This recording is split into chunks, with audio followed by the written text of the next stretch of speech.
सभी साथियों नमस्कार। एक बार फिर से आपका स्वागत है हमारे ऑनलाइन प्लेटफॉर्म पर। तो आपसे आशा करते हैं आप मस्त होंगे, स्वस्थ होंगे, एकदम बिंदास होंगे, घर परिवार में फैमिली में एकदम अच्छे से होंगे, बढ़िया से होंगे। तो हमारे आज मॉडल पेपर चलेगा 4। तो आज मॉडल पेपर के हम 4 में मॉडल पेपर के हम क्या करेंगे भाई, क्वेश्चन सॉल्व करेंगे।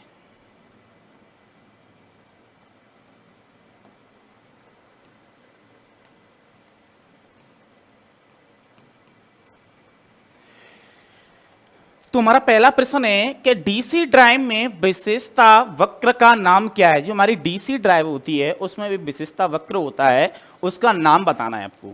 तो पहला है बला गुण बनाम क्षेत्र धारा विशेषता, दूसरा है फील्ड वर्तमान बनाम आर्मेचर वर्तमान विशेषता, तीसरा है गति बनाम आर्मेचर धारा विशेषता और चौथा है गति बनाम बला गुण विशेषता। तो चारों को चारों ऑप्शन नजर आ रहे हैं आपको, कौन सा रहने वाला राइट आंसर? तुम्हारा राइट आंसर बेटा डी क्या रहेगा, गति बनाम बला गुण विशेषता। वो क्या करता है, एक डीसी ड्राइव के वक्र को क्या दर्शाता है, प्रदर्शन करता है। ठीक है बेटा, तो आगे बढ़ते हैं। प्रश्न है हमारा दूसरा कि 3 कला मोटर स्टार्टर के साथ हमारा जो 3 फेज सिस्टम होता है तो उसकी कह रहा है कि 3 कला मोटर स्टार्टर के साथ शामिल 2 कार्यक्रम सर्किट क्या हैं। 3 कला के साथ 2 कार्यक्रम सर्किट क्या हैं ये पूछ रहा है। तो पहला है शॉर्ट सर्किट और क्लोज सर्किट, दूसरा है नियंत्रण सर्किट और पावर सर्किट, तीसरा है ओपन सर्किट और शॉर्ट सर्किट और चौथा रहने वाला है क्लोज सर्किट और ओपन सर्किट। तुम्हारा राइट आंसर क्या रहने वाला बेटा, इसमें राइट आंसर हो जाएगा हमारा बी। नियंत्रण सर्किट और पावर सर्किट क्या करती है भाई, जो 2 कार्यक्रम सर्किट से जोड़ती है, जो हमारी 3 फेज मोटर सिस्टम के साथ स्टार्टर के साथ सम्मिलित होती है। ओके, आगे बढ़ती हैं। प्रश्न है हमारा तीसरा है कि बाइंडिंग वायर गैप को बहुत पास रखने और पिन इंसुलेटर में बहुत टाइम होने का क्या कारण है, टाइट होने का क्या कारण है, टाइट होने का कारण जी, टाइट है, ठीक है बेटा, टाइट होने का क्या कारण है। तो पहला प्रश्न है ऑक्साइड बनाने से बचें, दूसरा है वायुमंडल दबाव से बचें, तीसरा है क्षण से बचें और तीसरा है स्पार्किंग से बचें। तो चारों को चार ऑप्शन नजर आ रहे हैं, तो हमारा राइट आंसर क्या होगा बेटा, तीसरे में हमारा राइट आंसर हो जाएगा डी, स्पार्किंग से बचें। क्या होता है कि बाइंडिंग जो वायर होता है तो पिन इंसुलेटर में बहुत टाइट होने का कारण ये है कि स्पार्किंग से बचाया जाता है। अगर कोई भी आप जॉइंट करती हो, ढीला जॉइंट करती हो, तो उसमें स्पार्किंग होने की संभावना ज्यादा रहती है, जिससे आपके लोड चलने वाला होता है तो उसमें भी बड़ी दिक्कत आती है।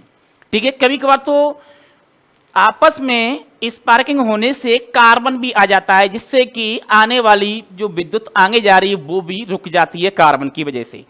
तो इसलिए हम क्या करते हैं भाई, जो वायरिंग होता है, वायर होता है, अगर जॉइंट करते हैं तो बहुत टाइटली करते हैं, जिससे स्पार्किंग से बचा जा सके।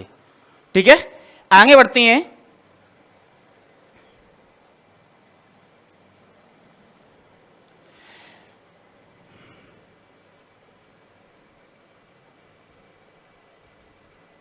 प्रश्न है हमारा एसी वोल्टेज स्टेबलाइजर का प्रकार क्या है। हमारा ये इसके एसी स्टेबलाइजर दिया है, तो इस एसी स्टेबलाइजर का नाम बताना है, प्रकार बताना है किस प्रकार से है।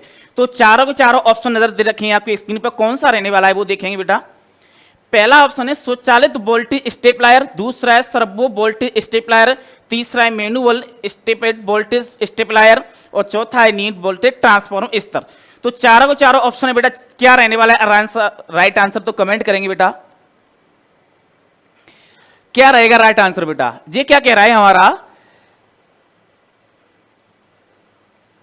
कि एसी वोल्टेज स्टेपलर का प्रकार का, ये एसी वोल्टेज स्टेपलर है जो क्या करता है, एसी धारा को कम और ज्यादा करने के काम आता है या स्तर करने के लिए काम आता है। अब कोई वोल्टेज कम आ रही तो आप स्टेबलाइजर से बढ़ा सकते हो, अगर वोल्टेज ज्यादा आ रही तो कम भी कर सकते हो, ऐसा ही तो करते हैं स्टेबलाइजर का यूज। तो इसी प्रकार से पूछ रहा है स्टेबलाइजर कौन सी धारा का, एसी धारा का है। ठीक है, तो क्या नाम रहने वाले हैं, चार ऑप्शन आपको मैंने बता दिए। तुम्हारा राइट आंसर हो जाएगा डी बेटा, मैनुअल स्टेपेड वोल्टेज स्टेपलायर। ठीक है,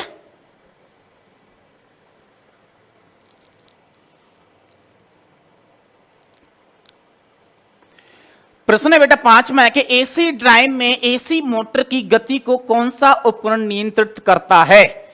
बहुत ही प्यारा प्रश्न है बेटा। क्या कह रहा है कि देखो प्रश्न की लैंग्वेज पढ़ो कि एसी ड्राइव में एसी मोटर की गति को कौन सा उपकरण नियंत्रित करता है।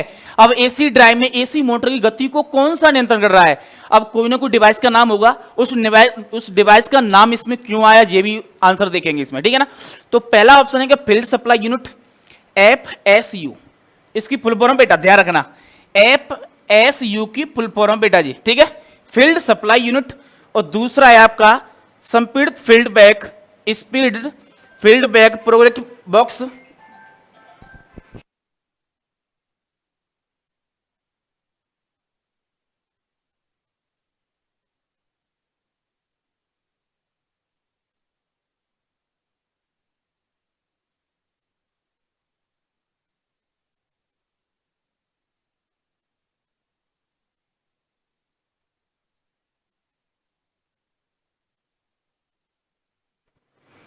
तो किस प्रकार से है, तो तीसरा ऑप्शन है प्रौद्योगिकी बॉक्स और चौथा है माइक्रो प्रोसेस आधारित इलेक्ट्रॉनिक्स उपकरण। तो चारों के चारों ऑप्शन रहने वाले हैं। तो 5 में क्या राइट आंसर रहेगा बेटा हमारा, तुम्हारा राइट आंसर रहेगा डी, माइक्रो प्रोसेस आधारित इलेक्ट्रॉनिक्स उपकरण होती हैं जो क्या करता है, जो गति को एसी ड्राइव की गति को एसी मोटर में क्या करता है, नियंत्रण करता है। ठीक है बेटा, आगे बढ़ते हैं। नेक्स्ट प्रश्न है हमारा कि ऊंचे हेड वाले हाइड्रो लिक्विड पावर प्लांट में टरबाइन का उपयोग किया जाता है। जो हमारे हाइड्रोलिक्विड पावर प्लांट होती हैं उसमें टरबाइन का उपयोग किया जाता है। तो किस टरबाइन होती है, किस प्रकार से होती है, तो उसका नाम बताना है। तो पहला है कपलाइन टरबाइन, दूसरा है आवेग टरबाइन, तीसरा है फ्रांसिस टरबाइन, चौथा है प्रतिक्रिया टरबाइन। तो छठवें में राइट आंसर बेटा हमारा रहेगा बी, आवेग टरबाइन। ओके,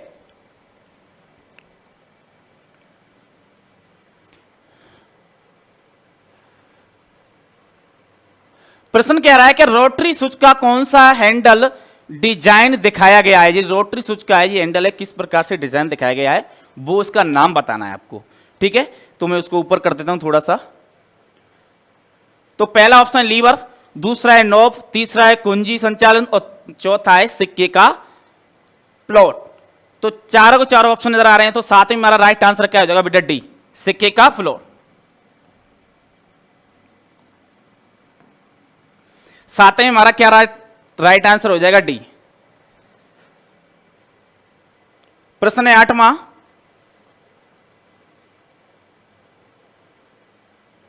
प्रश्न 8वां क्या कह रहा है कि ध्वनि रिकॉर्डिंग उपकरणों के लिए स्टेरेसिस मोटर उपयोग क्यों है। तो जो ध्वनि जो रिकॉर्डिंग होती है उसमें इस मोटर का नाम लिया गया है। तो ये जरूरी क्यों है ये कह रहा है। तो जरूरी क्यों है वही तो इसमें आंसर का हमें जवाब देना, प्रश्न का आंसर देखना है। तो पहला ऑप्शन है आकार में छोटा होता है, कम त्रुटि प्रचालन, तीसरा है शांत प्रचालन और चौथा है उच्च दक्षता। तो चारों को चारों ऑप्शन नजर आ रहे हैं। तो 8 में हमारा राइट आंसर क्या हो जाएगा बेटा, तो 8 में हो जाएगा शांत प्रचालन। इसका जो स्टेरेसिस मोटर है इसका क्या है, शांत प्रचालन होता है किसमें, ध्वनि रिकॉर्डिंग में। ठीक है, तो राइट आंसर हमारा सी हो जाएगा। प्रश्न 9, स्वचालित स्टार डेल्टा स्टार्टर में टाइमर का क्या कार्य है। अब प्रश्न की लैंग्वेज पढ़ रहे कि इसमें टाइमर पूछ लिया, क्या पूछ लिया, टाइमर। तो टाइमर का कार्य क्या है इसमें आपको बताना है कि टाइमर में इसमें लगाते क्यों है, ये भी आपको सोचना है। इन्हीं प्रश्न का आपको जवाब मिलेगा ऑप्शन के अंदर। स्टार्ट डेल्टा बदलती हैं, ओवरलोड पर ट्रिप करता है, ट्रिप है, और पूर्ण निर्धारित समय पर चालू करें और पूर्ण निर्धारित समय पर स्विच ऑफ करें। तो चारों चारों ऑप्शन नजर आ रहे हैं आपको। 9 में कौन सा रहने वाला है राइट आंसर हमारा बी, ओवरलोड पर ट्रिप करें। तो हमारा टाइमर का मतलब होता है कि उस टाइमर लगा दिया, इसने टाइमर तक अगर कोई लोड ज्यादा होता है तो क्या करता है, ट्रिप करता है। ठीक है, टाइमर भी कई प्रकार के होते हैं बेटा। प्रश्न है हमारा 10वां प्रश्न क्या कह रहा है कि रेड ब्लू और ब्लैक किस आपूर्ति का कलर कोड है। बहुत ही प्यारा प्रश्न है, मोस्ट प्रश्न है बेटा, आने वाला प्रश्न है परीक्षा में, ध्यान रखना इसका। ठीक है ना।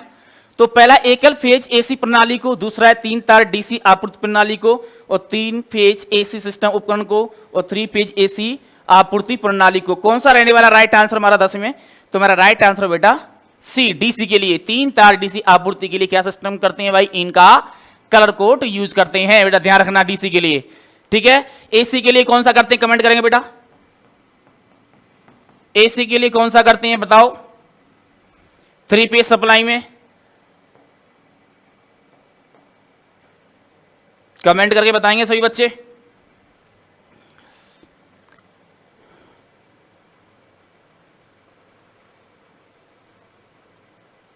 प्रश्न नेक्स्ट है हमारा 11 मार्क, स्प्लिट चरण मोटर का कार्य सिद्धांत क्या है। तो पहला है फैराडे के विद्युत अपकरण के नियम, दूसरा है जूल का नियम, तीसरा है लेंज का नियम, चौथा है फैराडे के विद्युत चुंबकीय प्रेरण के नियम। तो चारों के चारों ऑप्शन नजर आ रहे हैं आपके 11 में, राइट आंसर कौन सा रहेगा बेटा, तो इसमें हमारा जो नियम लगता है लेंज का नियम लगता है। कौन सा, लेंज का नियम लगता है।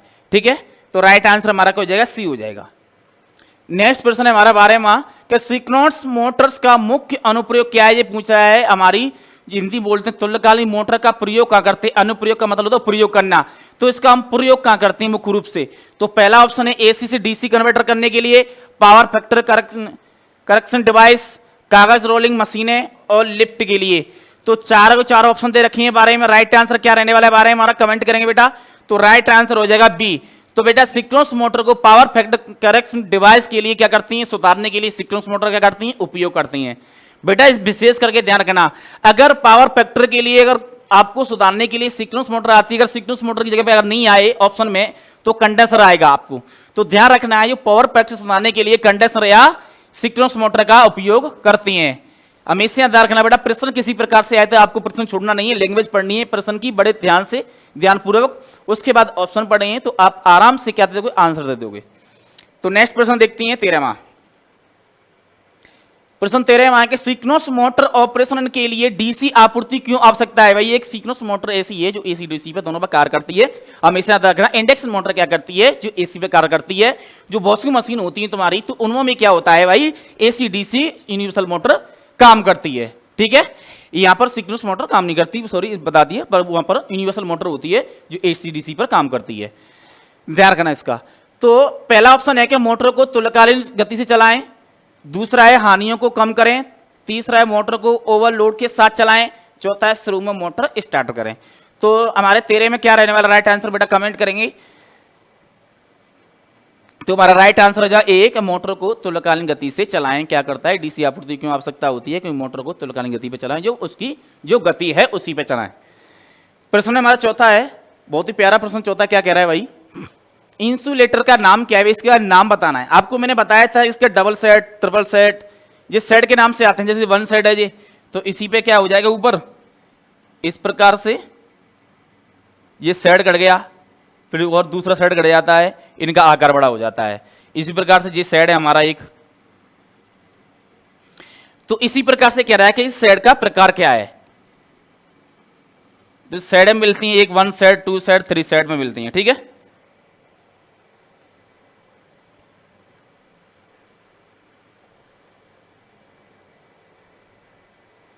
पहला है नीलमन इंसुलेटर, दूसरा सिंगल सेट पिन इंसुलेटर, चौथा है स्टेप इंसुलेटर और चौथा है साइकिल इंसुलेटर। तो क्या नाम रहने वाला है 14 बेटा, कमेंट करेंगे। तो हमारा सिंगल सेट इंसुलेटर रह जाएगा। मैंने बताया आपको किस प्रकार से, ठीक है ना।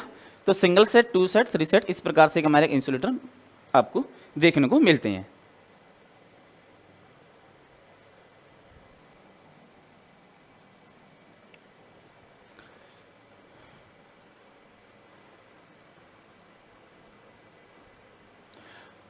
प्रश्न हमारा 15 में आएगा, कौन सी मोटर में आधी कुंडली बाइंडिंग होती है। बहुत ही प्यारा प्रश्न है, मोस्ट प्रश्न है बेटा, ध्यान रखना, मोस्ट प्रश्न है। तो पहला ऑप्शन है वॉशिंग मशीन, दूसरा छत का पंखा, ग्राइंडर और मिक्सर। बेटा ध्यान रखना, मात्र एक ऐसा दुनिया के अंदर ऐसा एक ही पंखा बना है जिसकी अधूरी बाइंडिंग होती है, वो होता है छत का पंखा। ध्यान रखना, 15 में क्या हो जाएगा, बी हो जाएगा। राइट आंसर क्या है, छत का पंखा।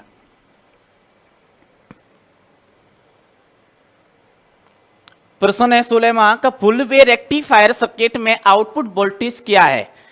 अब जी आउटपुट वोल्टेज पूछ रहा है, इनपुट नहीं पूछ रहा है। इनपुट कितनी आ रही है ये मायने रखता नहीं है, पर आउटपुट कितनी निकल रही है ये मायने रखता है।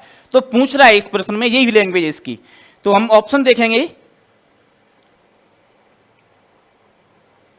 पहला ऑप्शन है कि उत्पादन, दूसरा है उत्पादन नहीं है, और तीसरा है रेट आउटपुट को दोगुना करें और रेट उत्पादन का आधा करें। तो क्या रहने वाला है 16 में राइट आंसर हमारा? तो हमारा राइट आंसर बेटा रह जाएगा बी, उत्पादन नहीं है, क्योंकि बेटा जब उत्पादन नहीं होगा तो आउटपुट वोल्टेज होंगी कहां से? डायग्राम को भी देखना है किस प्रकार से उसमें वोल्टेज बन रही है कि नहीं बन रही है। ठीक है, तो आगे बढ़ते हैं। प्रश्न है हमारा 17 मांगा कि डिवाइस सिंबल का नाम क्या है, इसका नाम बताना है भाई। ऑप्शन दे रखे हैं इसके,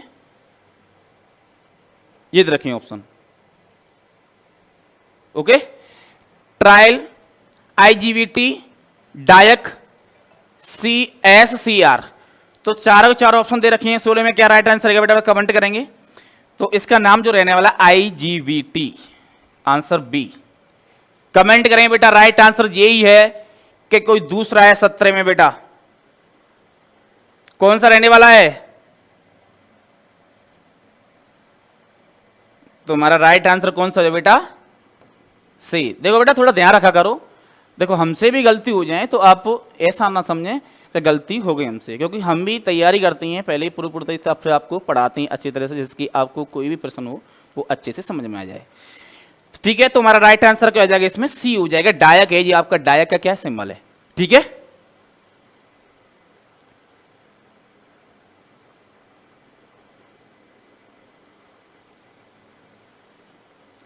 ध्यान रखना है। तो नेक्स्ट क्वेश्चन आगे बढ़ते हैं। प्रश्न हमारा 18वां है, CSCR का मुख्य अनुप्रयोग कौन सा है भाई? जो SCR है इसका मुख्य अनुप्रयोग का मतलब होता है प्रयोग। क्या प्रयोग रहने वाला है, उस प्रयोग के बारे में बताना है। तो पहला ऑप्शन है मल्टी वाइब्रेटर, दूसरा है दोलक, तीसरा है मोटरों का गति नियंत्रण, चौथा है प्रबंधन। बहुत ही प्यारा प्रश्न है, हर बार एग्जाम में पूछा जाता है बेटा, वेरी वेरी मोस्ट प्रश्न। ध्यान रखना इस चीज का, जो मैं मोस्ट कर देता हूं तो उस प्रश्न को आप नजरअंदाज ना करें, प्रश्न हर बार पूछा जाता है परीक्षा के अंदर। तो प्रश्न किस प्रकार से है वो आप देखें, ठीक है ना? तो ध्यान रखें किस प्रकार से प्रश्न। फोन आ रहा है, 1 मिनट बेटा।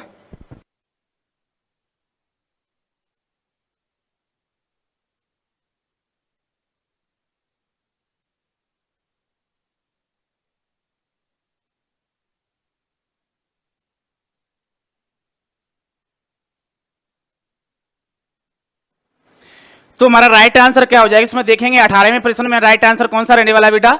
दोलक, जो ऑसिलेटर कहते हैं। क्या कहते हैं इसको? ऑसिलेटर कहते हैं। ध्यान रखना इसका, ठीक है? तो आगे बढ़ते हैं।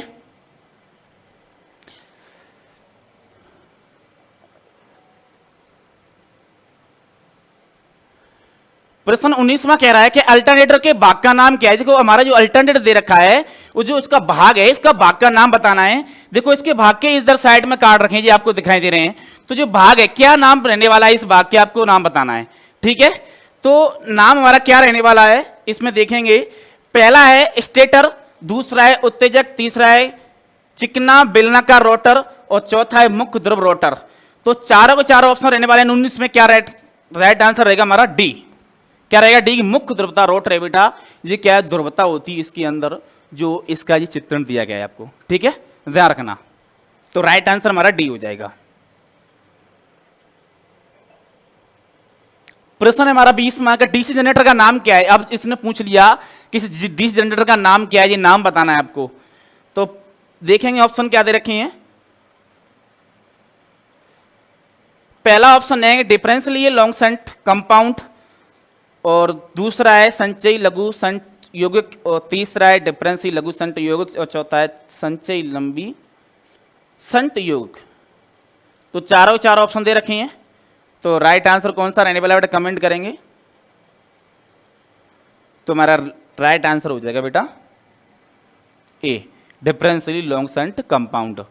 अगर ये तो लॉन्ग शंट है, ठीक है। अब इसी बाइंडिंग को अपन क्या करते, इस प्रकार से जोड़ देते, यहां पर, सॉरी यहां पर जोड़ देते, शायद यहां जोड़ते हैं मेरे हिसाब से। इसको घुमा के इधर नहीं जोड़ते, इधर जोड़ देते यहां पर। तो जो क्या शॉर्ट हो जाता हमारा, क्या हो जाता? शॉर्ट हो जाता यहां पर। इस प्रकार से कुछ आगे आएगा तो चित्र में आपको पूरी तरह से मैं समझाऊंगा किस प्रकार से जोड़ते हैं। ये तो लॉन्ग माने लंबा और शॉर्ट माने उससे शॉर्ट करना, ठीक है। तो प्रश्न है 21वां। प्रश्न 21 में कह रहा है कौन सा अक्षर यौगिक पदार्थ कैडमियम सल्फाइड को इंगित करता है। प्यारा प्रश्न है भाई, मोस्ट प्रश्न है। आपकी परीक्षा में एक साल हर छोड़ के एक साल पीछे पूछा जाता है ये प्रश्न, तो अब की आने के पूरे पूरे चांसेस हैं कि ये प्रश्न 100% ही आएगा। तो थोड़ा सा प्रश्नों को ध्यान से पढ़ें। तो कौन सा रहने वाला है 21 में राइट आंसर बताएंगे बेटा। राइट आंसर हो जाएगा हमारा ए। क्या करता है, आर को इंगित करता है। ठीक है,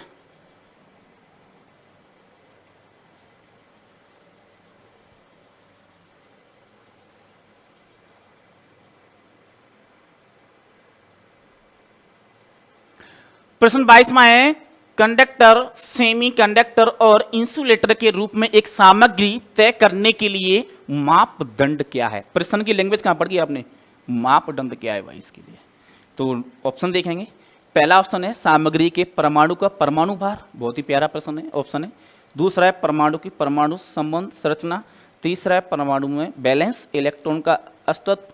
और चौथा है सामग्री की परमाणु संख्या। तो चारों के चारों ऑप्शन रहने वाले हैं। तो 22 में बेटा कौन सा रहेगा राइट आंसर हमारा, 22 में राइट आंसर होगा हमारा सी, परमाणु में बैलेंस इलेक्ट्रॉनों की अस्तित्व।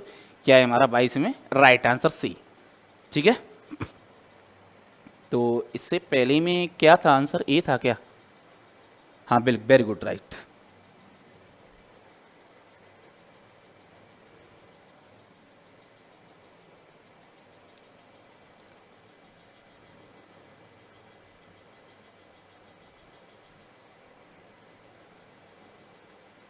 प्रश्न 23 में कह रहा है कि एक्स रूप में चिन्हित वाक्य का नाम क्या है। जिस हमारी ये कोई दे रखा है, इसमें ये कोई उपकरण है जो शाफ्ट पे लगा है रोटर की पे, तो इसका नाम बताना है। तीनों का नाम क्या है भाई, 1, 2 और 3, इन तीनों का नाम बताना है क्या रहने वाला है। ठीक है, तो पहला है ब्रश, दूसरा है वेयरिंग, तीसरा है स्लिप रिंग, चौथा है शाफ्ट।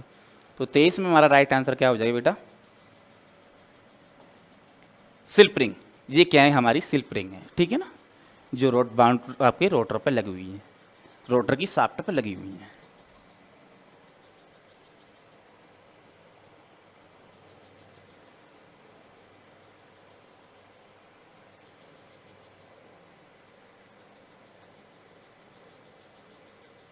प्रश्न है 24, डीसी जनरेटर में एक्स के रूप में चिन्हित वाक्य का नाम क्या है। डीसी जनरेटर में ये कि कोई भाग दे रखा है, तो इसका नाम बताना है, इसका नाम क्या है। तो पहला है पोल शू, दूसरा है ध्रुव कुंडली, तीसरा ध्रुव की नोक और चौथा है पोल कोर। तो 24 हमारा राइट आंसर क्या आ जाए बेटा, हमारा क्या नाम है इसका, पोल शू है। क्या है, डीसी जनरेटर के भाग का नाम क्या है इसका, पोल शू।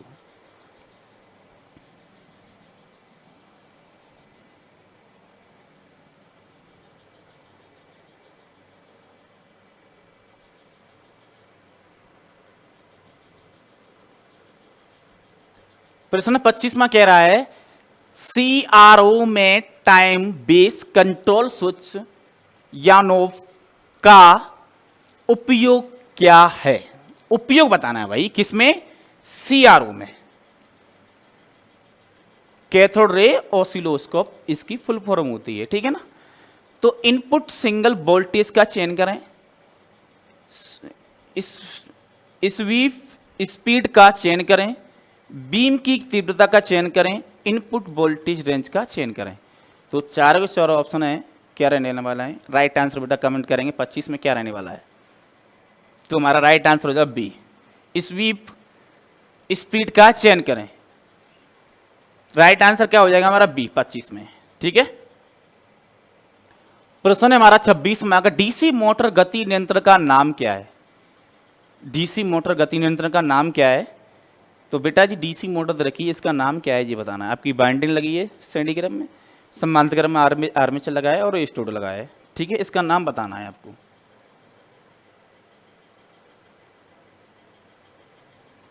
तो पहला ऑप्शन है फील्ड टैपिंग विधि, वोल्टेज नियंत्रण विधि, फील्ड ड्राइवेड विधि और चौथा है आर्मेचर ड्राइवेड विधि। तो चारों ऑप्शन दे रखे हैं। बहुत ही प्यारा प्रश्न है, इस तरह से डायग्राम आपका एग्जाम में देखने को मिलेगा। उसी प्रकार से डायग्राम को समझना है और तुरंत क्या देना है आपको, आंसर देना है बेटा, ध्यान रखना है इसका। अगर डायग्राम समझ में आ जाएगा जिस बच्चों की, तो आराम से आंसर दे सकते हैं, उनको कोई प्रॉब्लम होने वाली नहीं है। ठीक है, तो हमारा राइट आंसर क्या रहेगा? 26 में बेटा कमेंट करेंगे, राइट आंसर हो जाएगा हमारा डी, आर्मेचर डायोड विधि। क्या हो जाएगा हमारा? 26 में डी आंसर। ठीक है,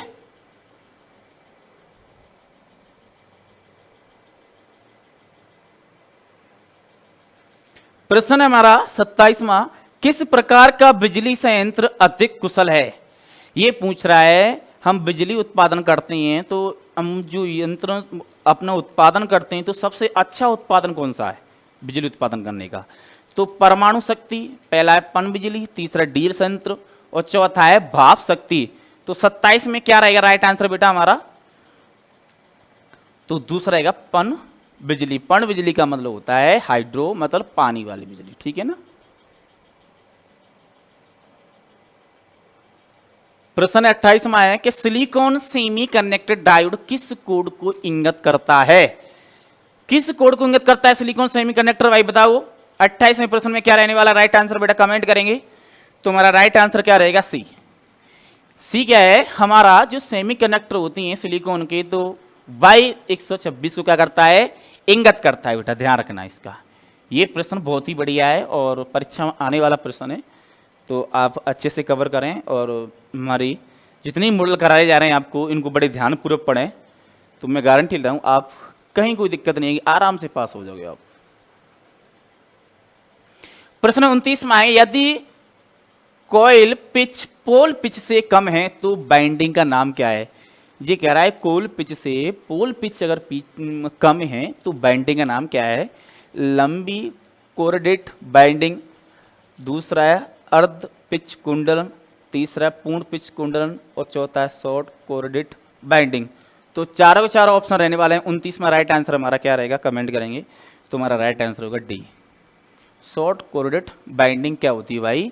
जो कोल पिच से पोल पिच से कम है, आपकी पोल पिच से क्या है? कम है। ठीक है। प्रश्न 30वां, इन्वर्टर का कार्य कौन सा है? जो इन्वर्टर होता है उसका कार्य बताना बेटा, कार्य कौन सा है? बहुत ही प्यारा प्रश्न है। तो एसी वोल्टेज को डीसी वोल्टेज में परिवर्तन करता है। दूसरा ऑप्शन, एसी वोल्टेज को उच्च एसी वोल्टेज में परिवर्तन करता है। तीसरा ऑप्शन, डीसी वोल्टेज को उच्च डीसी वोल्टेज में परिवर्तन करता है। चौथा ऑप्शन है डीसी वोल्टेज को एसी वोल्टेज में परिवर्तन करता है। तो राइट आंसर हमारा क्या रहेगा बेटा? 30 में तुम्हारा राइट आंसर हो जाएगा बेटा डी, डीसी वोल्टेज को एसी वोल्टेज में परिवर्तन करता है क्या? इन्वर्टर। बेटा इन्वर्टर तो ये करता है, पर कन्वर्टर क्या काम करता है? कन्वर्ट करता है बेटा एसी टू डीसी, और इन्वर्टर क्या करता है? DC to AC. ठीक है। और इन दोनों को क्या करता है कि तुल्यकालीन कन्वर्टर होता है, वो रोटरी कन्वर्टर होता है। ठीक है, ध्यान रखना है। आगे बढ़ते हैं।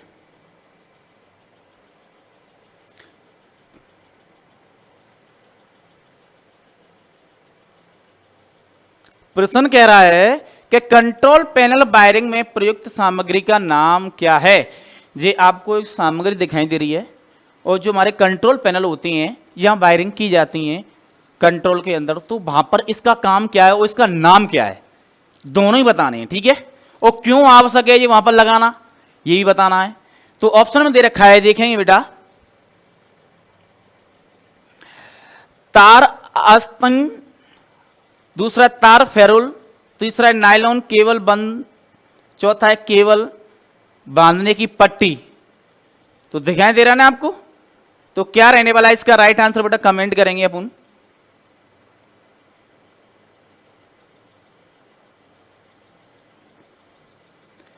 तुम्हारा राइट आंसर होगा बेटा डी, केवल बांधने की पट्टी है। जो हमारे कंट्रोल पैनल के अंदर जो वायरिंग देते हैं, तो उन वायरों को इधर उधर ना फैलें, बिखरे नहीं, तो उनको बांधने के लिए हम इसका पट्टी का प्रयोग करते हैं।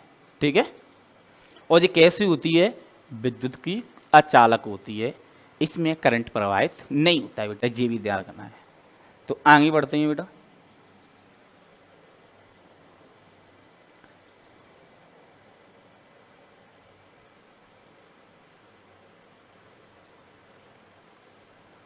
ये कह रहा है कि ट्रांजिस्टर सर्किट में फंक्शन का प्रकार क्या है। ये फंक्शन दे रखा है आपका, बैटरी भी दे रखी है, ट्रांजिस्टर दे रखा है।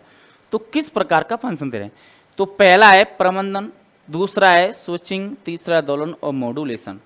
तो 32 में क्या राइट आंसर होगा बेटा? बेटा कमेंट करेंगे।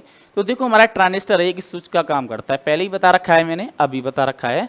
तो हमारा क्या काम करेगा जी? स्विचिंग का कार्य करेगा। Right answer B. मात्र देखो हमारे जो ट्रांजिस्टर होती हैं जो स्विचिंग का ही काम करती हैं, देखते हैं, ठीक है ना।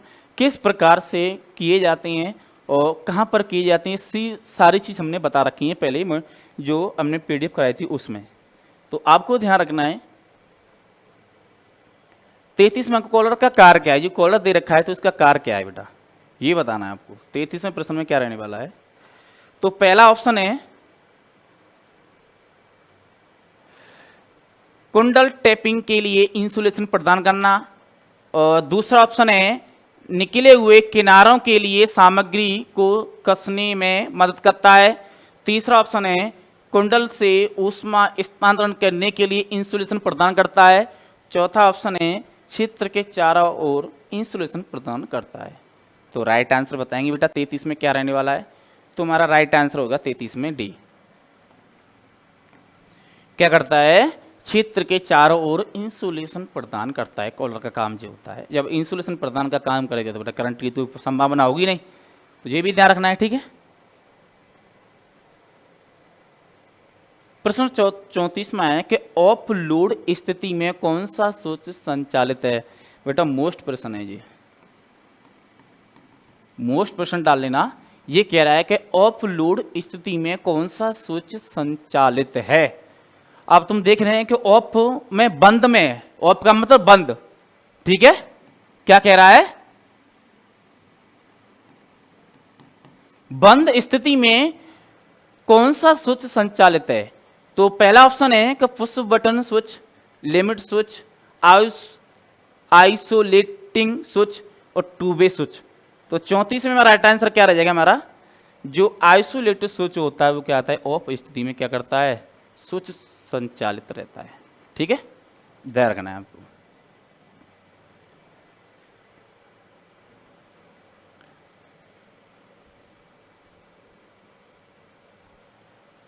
प्रश्न है 35वां, एसी और डीसी मोटर में गति नियंत्रण के लिए, जो हमारी एसी मोटर होती है और डीसी होती है, उसकी गति नियंत्रण के लिए कौन सी बहुत कम बिजली की खपत करती है?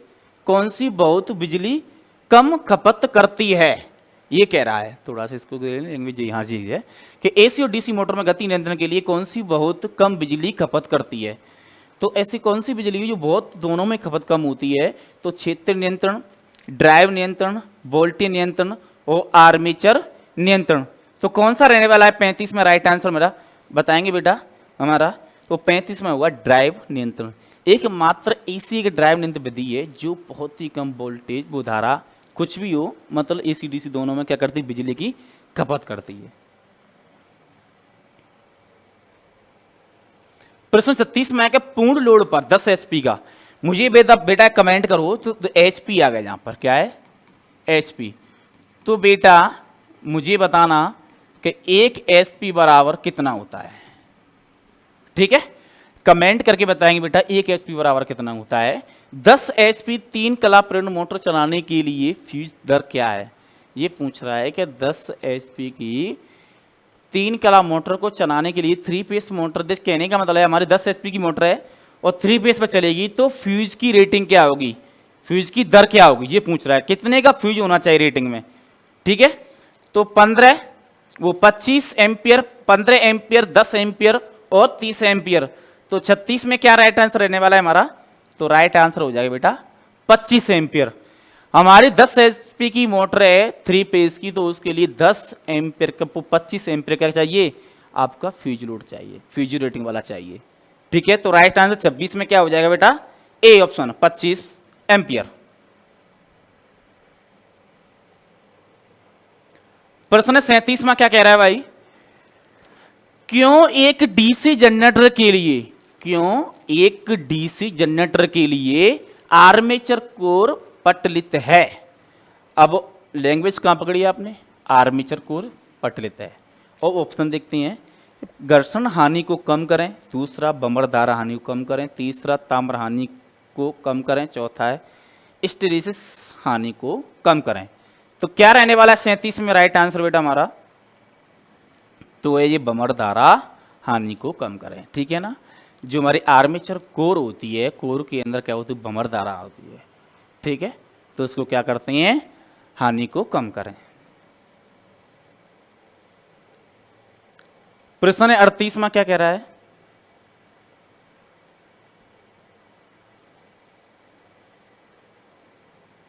प्रश्न 38 में कह रहा है कि अल्टरनेटर में प्रेरित ईएमएफ की दिशा किसकी बेटा? ईएमएफ की दिशा खोजने के लिए किस नियम का उपयोग किया जाता है? तो पहला ऑप्शन है फ्लेमिंग के दाएं हाथ का नियम, वेरी गुड। दूसरा ऑप्शन है दाएं हाथ की हथेली का नियम। तीसरा ऑप्शन है फ्लेमिंग के बाएं हाथ का नियम। और चौथा है कॉर्क स्क्रू नियम। तो चारों के चारों ऑप्शन नजर आ रहे हैं। तो कौन सा रहेगा राइट आंसर हमारा? 38 बेटा कमेंट करेंगे। हमारा राइट आंसर होगा ए। फ्लेमिंग के दाईं हाथ का नियम क्या करता है भाई? ईएमएफ की दिशा खोजने के लिए यूज होता है। तो हमारे आज के सेशन में हमारी 38 क्वेश्चन आपके मॉडल 4 के सॉल्व हुए। जिन बच्चे हमारी वीडियो कहीं से भी देख रहे हैं तो हमारे वीडियो को कमेंट करें, शेयर करें, लाइक करें, इससे आने वाली वीडियो सबसे पहले आप पे पहुंच के। तो मिलते हैं नेक्स्ट वीडियो में, जब तक के लिए धन्यवाद।